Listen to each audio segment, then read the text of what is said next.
Hey guys, and welcome back to another video. And before we get into today's video, I kind of want to extend a huge thank you to everybody supporting this channel. We recently reached over 1,300 subscribers, and that is absolutely huge for the end of the year. It really means a lot to me, okay? And happy Luminalia to everyone as well. It is the end of 2023 or 2953, and there's a lot of exciting stuff happening next year. 2024 should be a major year for Star Citizen. Jared has called it the watershed year for the game. A lot of stuff is slated to happen next year. Okay, we're getting a lot of new ships, and the scheduling 4.0 for roughly summertime. Okay, so there are a lot of interesting things that we can talk about, and obviously I'm going to cover all of the new stuff happening in the game in later videos in 2024. Very exciting year. I cannot wait to create content for you guys covering all of the new stuff that is going to be happening with the game. Okay, but today I wanted to talk a little bit about concept ships and how they kind of go through that pipeline and become, what we see in game today. Recently, we got a new ship, and that was the Cutter Rambler. And this was something that we saw leaked a little bit uh, around CitizenCon time, and I kind of thought that they would drop it for IAE, but they saved it for the end of the year patch, which I think was a pretty good idea, because at the end of the day, a lot of ships go on sale during IAE, and I think a lot of people get fatigued by all of the options that are available. It is a massive sale, but it's also like content overload. So today we get a new issue of Jump Point. Okay, this is a subscriber magazine that goes into detail of everything that's going on in the game. Kind of like another type of Inside Star Citizen. Strictly speaking, the subscriber program was initially designed to fund the behind the scenes content. Inside Star Citizen, Star Citizen Live, at Jump Point, and a lot of the other community projects that CIG have. Recently, it has been a heavy amount of work for the developers, because they're moving around, shifting different things. So Jump Point went to kind of like based on the patch that's coming out, and because 322 came out, we have like a surprise Jump Point. So that's pretty cool, and it kind of just goes over everything that's been going on with this year. So you could kind of see here from the beginning, a lot of stuff happened in 2023. From the cockpit, this is what we're going to talk about today, the Cutter Rambler. A year in the verse 2953. It was a huge year for Star Citizen. You can see here the Zeus, the Hull C, the Sulin, the Tumble Storm. Okay, the Antares, the go-kart track, structural salvage. You have the Lowville cityscape. This was from Fleet Week. This very cool art here, the vulture salvaging stuff. I think this was from the ship Showdown.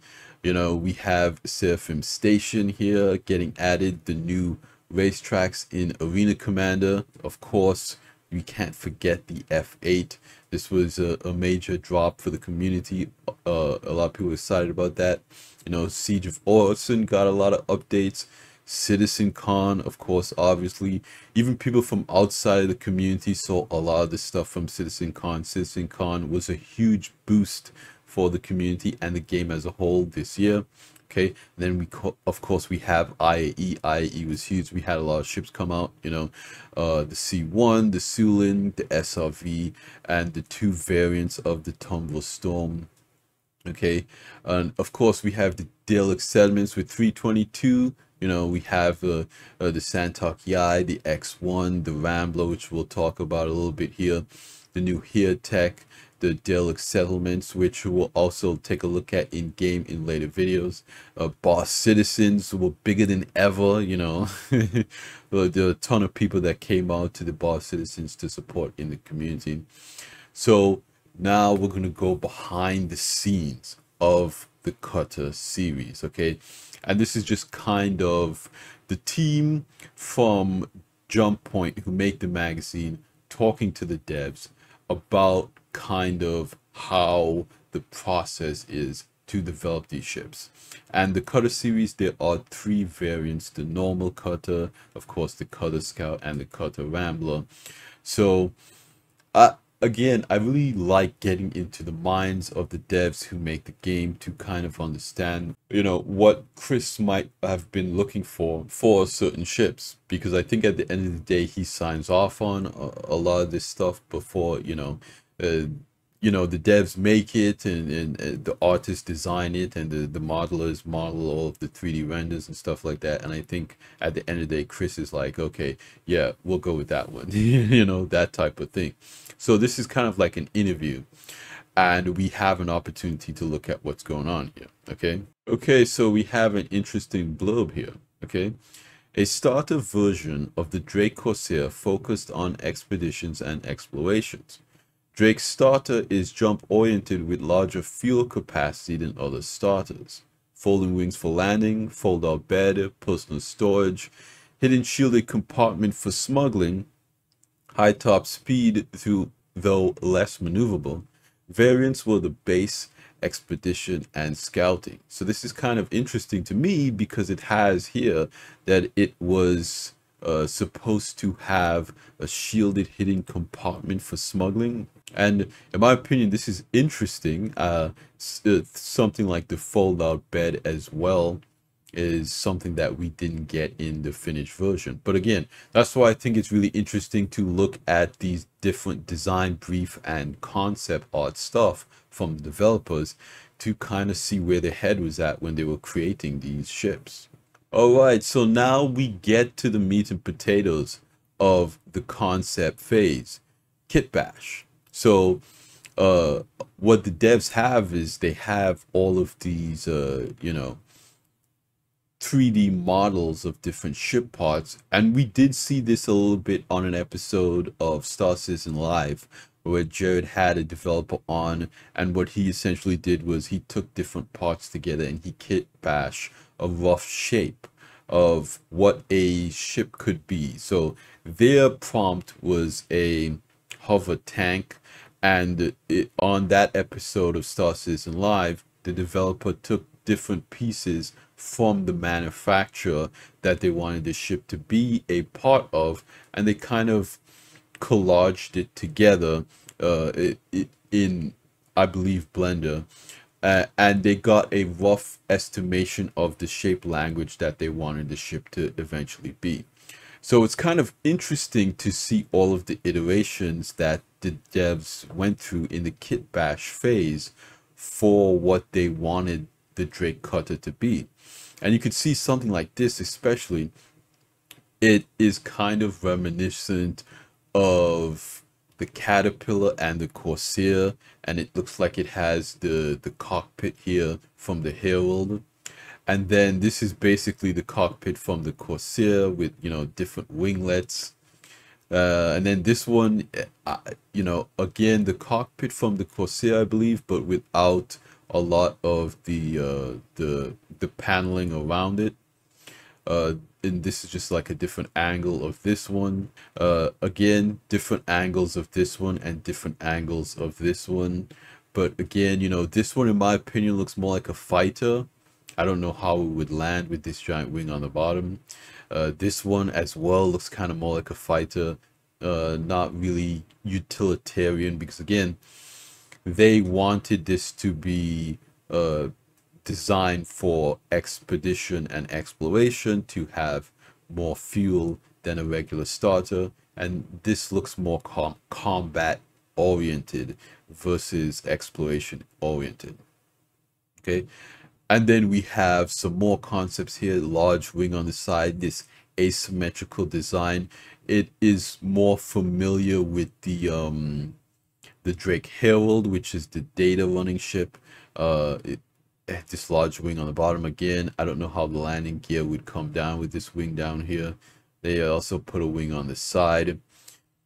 This one, again, this looks the most like the Corsair. Again, large wing on the bottom. You know, again, with these explorations, they're trying to understand the shape language of the ship to kind of see how they want the design to look like in the end. And with these big, large wings on the bottom, you might have to give it hover landing gear or something like that, which isn't typical of Drake ships. Okay, so all of these, I would say, aren't really good candidates for the finished version. But again, you can see the cockpit here again from the Herald and the cockpit here from the Corsair. So a lot of people, they look at the cutter and they see the command module from the Caterpillar. I know a lot of people do that meme where they take the command module from the Caterpillar and they flip it upside down and they're like, here's the Drake cutter. And now we understand why the Drake cutter looks like that, is because that's probably what happened. That's probably was that they took the bridge, the command module that is detachable from the Caterpillar, they flipped it upside down. They said, hey, this is the cutter. And you can see the kind of explorations here a little bit better. And this, you know, is eventually what they went with, I think, for the cutter.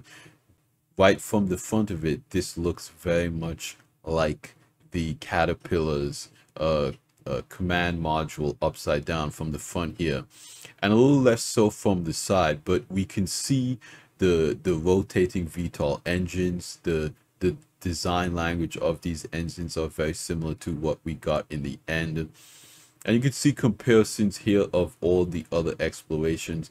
This looks like, you know, parts of the Drake Vulture or something like that. Again, something like this or this. It looks too, you know, looks too much like a fighter. It looks too aerodynamic. I think what they landed with, you know, looks like it fits the role a lot better. But then we're going to go down into the interior exploration. So this is essentially them mapping out where components are going to go, what the metrics of the ship is going to be like. Because again, this part is very important, because Star Citizen has very detailed ship interiors, and with components and stuff like that becoming more important, they need to basically block out where all of this stuff needs to go so you can access it. Okay, before, they didn't really make ships like that, and ships like the Freelancer are going to have to get reworked for their components, and some older ships as well. So the idea is, when they're concepting these ships now, they kind of do all of the metrics that they need to do to say, okay, this is where this needs to go and this is where that needs to go. And you can see the player character, you know, represented right here of what the ceiling height has to be, you know, what the one SU box, you need to put that size in the ship so you know how much space it's going to take up.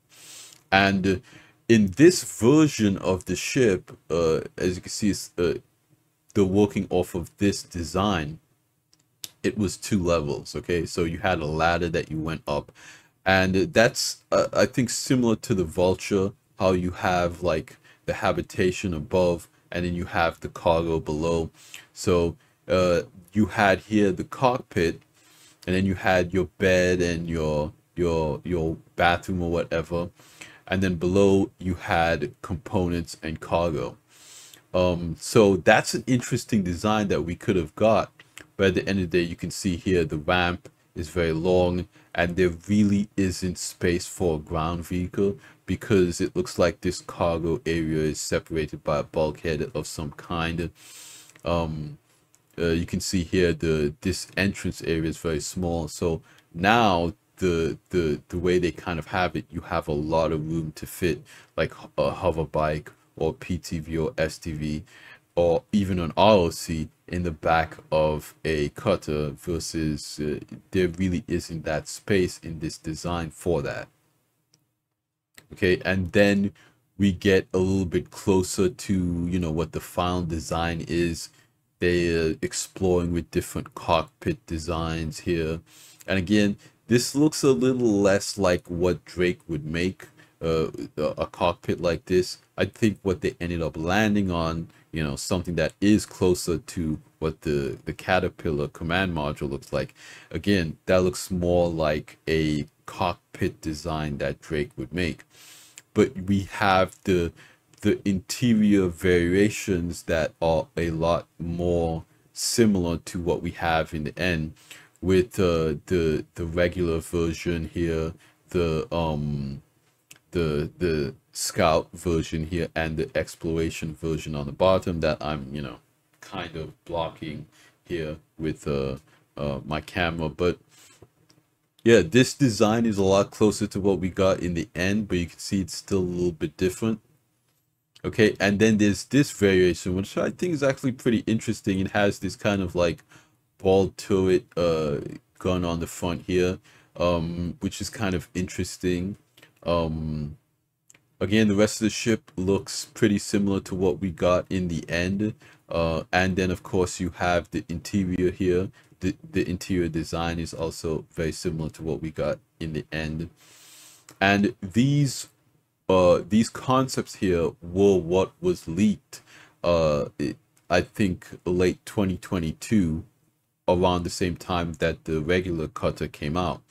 And so you can see the kind of more finalized interior and exterior here. Again, still a little bit different than what we got on the end with the colorway. But you can see the 4SU cargo. This area is where this blocked out area here is where the bathroom would be, the bed here. And this is what we went over in my other video when we took a look at the Scout and the Explorer, which eventually became the Cutter Rambler. But you can see the interior where the computer is a little bit different than in the final version. The computer, I believe, is over here on the Scout. Not a huge difference, but you have those larger medium-sized components, the cooler and power plant, I believe, for that size 2 radar. And then of course what we took a look at with the Expedition, where you have the suit locker. Now the Expedition changed around a little bit as well in this concept version from the final version, because you know, of course you have the bathroom over here that takes up some of that cargo space. But with this, what they did was they moved the bed down a little bit more, so you have the suit locker here and more weapons, another weapon rack where this suit locker is here in the concept. And instead of the little dinette table, you know, facing this way, they kind of turned it around so the chair's facing the wall and you have that computer screen. And what they did over here is they put a jump seat, so you can have a friend tag along with you and they'll be G-safe on the ride. So from this concept even to the final version of the Rambler, there was some differences, and you can see here it still has that you know, larger fuel tank on the top here, or I believe, you know, this is purely aesthetic. You know, the fuel tank isn't an actual component in the ships right now. I believe CIG just plays with the numbers to determine the range of a ship. But it's really cool looking back at the concepts versus the finished ship that we eventually got in the game. I think it's really cool that CIG put these out, and you can see the finished ship here. There are different engines between the different variants of the cutter. You can see the cockpit, you can see the damage map here. So when you're hull scraping, when you scrape off all the hull, this is what is underneath. And you can see it here with a Drake mule. The Cutter is a really popular ship, and I think they did a really good job on it. More images of the Rambler here, and you know, that is Jump Point. So I think it was a really good issue of the magazine. A lot of times when a new ship comes out, or when, you know, CIG does a new Jump Point, they do a little bit deep dive in here, and we get to look at a lot of the concept images, kind of how they kind of scroll back up a little bit, how they actually, you know, kit bash these ships, put them together, is a lot of, you know, the same thing that the community does. You know, a lot of the, you know, modelers in the community that kit bash their own ships, they basically do the same thing. They bring the hollow viewers into Blender, they cut them up, they splice them together. Kit bashing is a really good way to kind of understand the metrics of what a ship has to be, because again, in the game, when they're developing it, everything has to fit to these specific metrics to be able to work. So the player can walk inside of it, can sit down in the seat, can lie down in the bed, it can, you know, have enough room to walk around. Hallways have to be a specific width. Cargo grids have to be, you know, a certain metric to fit the 1 SCU standardization. So it's really important to work with pieces that kind of already exist, to give you the ability to do that without having to stress yourself out, and to kind of get an idea of the design you want to go for. Now, of course, you know, there was a time when a lot of ships were developed by, you know, using concept art, and that concept art wasn't, you know, entirely reflective of the finished version. But again, the benefits with kit bashing the design first is you get a 3D model, and you get to look at it in 3D space and be like, I don't really like that shape, I don't really like this shape. With a you know, with concept art, with a drawing, you really can't look at it in 3 dimensions to figure out what would work and what wouldn't work. So I think it's a really good, you know, way of developing. I think it's really cool that CIG, you know, pulls the curtain back a little bit and gives us a peek into how they develop these ships. As you guys can tell, I'm a big fan of the spaceships in Star Citizen. I think Star Citizen has some of the best spaceships in sci-fi. You know, of course, you have the greats like Star Trek and Star Wars and whatnot, but I would say Star Citizen's definitely hanging out in that group. The ships are very cool and very iconic. But yeah, this is how the ships are made, kit bashing them together, iterating, looking at what they like and what they don't like, looking at it from different angles. And of course, you guys can do the same thing. Blender is free. Of course, there are always, you know, 3D models of the ships in Star Citizen floating around. I believe you even get some 3D models of certain ships when you download the fan kit on CIG's website. You can download the fan kit, and it comes with wallpapers and logos and hollow viewer models and stuff like that. So if you want to play around with some 3D models and make your own Star Citizen ships and stuff like that, I'll leave a link to the fan kit in the video description below, and you guys can check that out. But it's always super cool to see the ships in development. And yeah, I know we're going to see a lot more ships next year. Spaceships is a major part of Star Citizen, and the community likes to see the development happening. So yeah, that's just a little video for me. That's going to be it. Thank you guys for hanging out with me again. Let me know what you think about this in the comments down below. What ships would you like to see next? What ships are you most excited about seeing in 2024? Now that 2023 is come to a close and we're not getting any more ships this year, I know there are a lot of ship types that CIG can still work with, especially with crafting and manufacturing on the horizon. So yeah, I would love to hear you guys' thoughts, but that's going to be it for me. And like I always say at the end of these videos, you guys, like the video if you liked it, subscribe if you want to see more, and I will see you guys in the next one. Salute.